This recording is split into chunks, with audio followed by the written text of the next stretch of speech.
rally time in my Miata. Oh, look at that, a stream.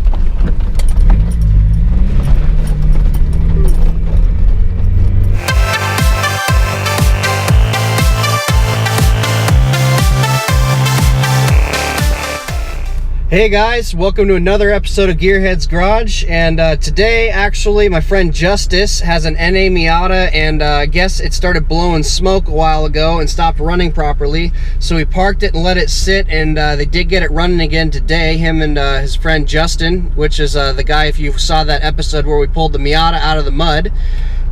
They were working on it earlier and they did get it running, but it's still smoking pretty badly and not running right, so I'm gonna go over there and see if I can help them figure it out.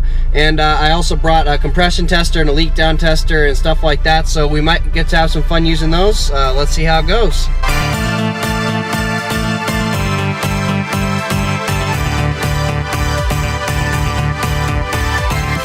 All right, so this is Justice. Say hi. And this is his Miata. What year is it again? It's a 93. 93, and it has a 1.8 swap and some fender flares. And what wheels are those? Those are X6Rs. You have nice tires. The RS3s are good. I didn't know you had Willwoods in the front. Nice. Yeah, and I have drilled and slotted rotors in the back. Sweet. It's a nicely set up car, and it's got the 1.8 swap. That's right. Someday we just need to turbo it, huh? Yeah, as soon as I can afford it. Yeah, it has the Flying Miata kit for the 1.8 swap as well. And yeah, I don't know what coilovers are on here, but they ride good? Yeah, they ride great. The car rides comfortable. I've driven it to Seattle and back, and it felt great the whole time. Cool. Well, it's actually running pretty well since I got here. He said it was smoking a lot when him and Justin were here before messing with it. Yeah, it was just billowing, just clouds out of the back. Down. Yeah, so I'm thinking it might have a head gasket leak or something like that. So we're gonna go ahead and do a compression test and see if any of the cylinders are low.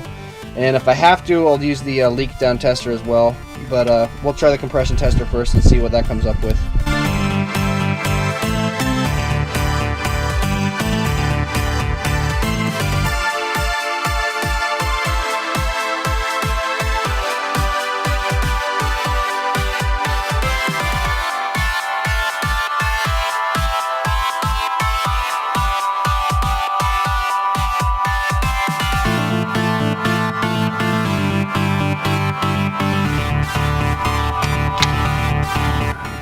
Ooh, that one's really black and full of soot too.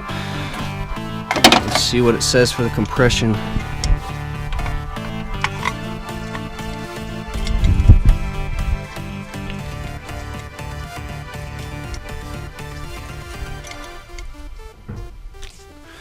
All right, go ahead and try that one out. And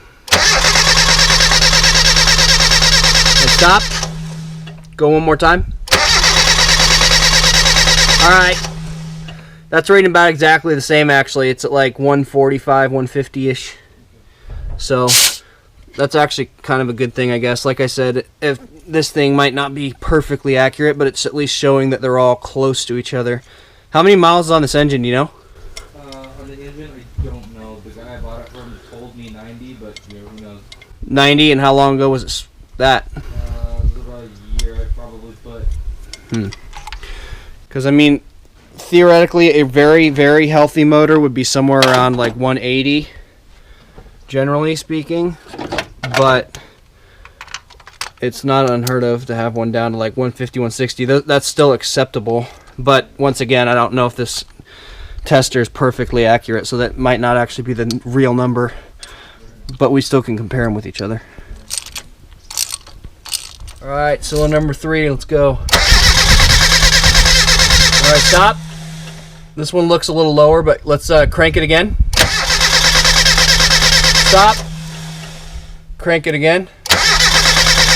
Stop. Crank it one more time. All right. Yeah, this one's reading lower. It's peaking at like 120.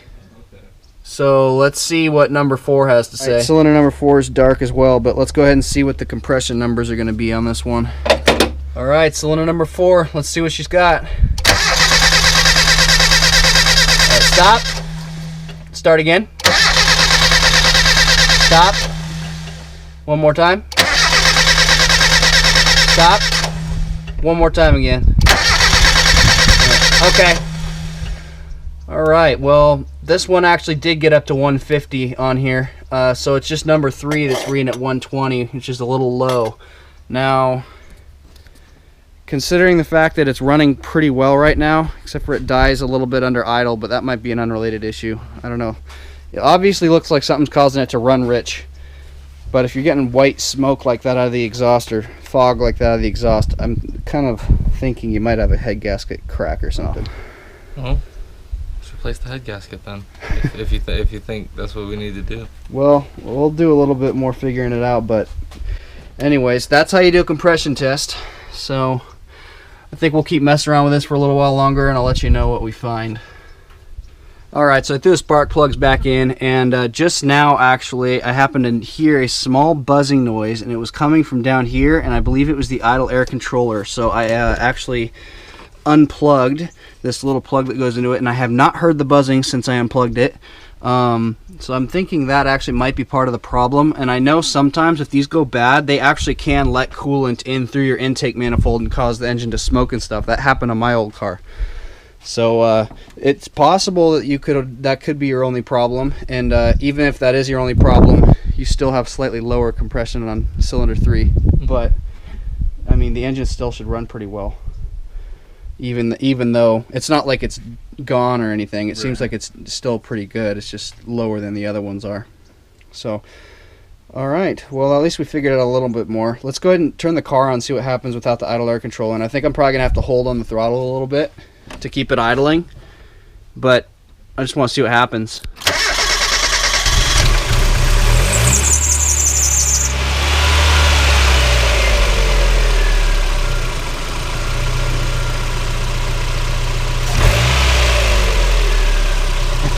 I just unplugged it and I just revved it. Last time I revved it, it died. It's not dying now. It's staying.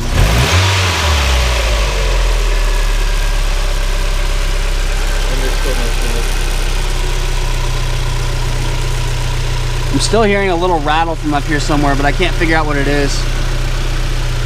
But anyway,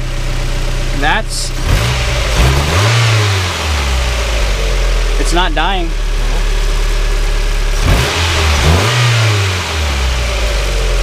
Okay, well, that's good, at least for now.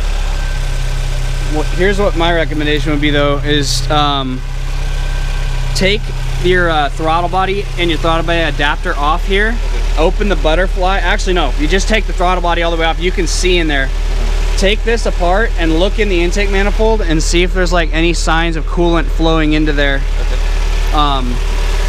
Because like on my old one, you could see like little lines of where coolant had been going through it, and it was like stained up a bit. So I'd just say look for those.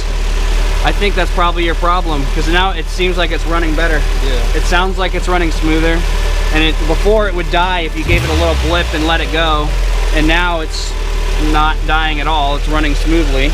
We'll see. I guess we'll find out if that was it or not. But all right. Well, thanks for watching, guys. Hope you enjoyed it, and at least you learn how to do a compression test if nothing else. So have a good one.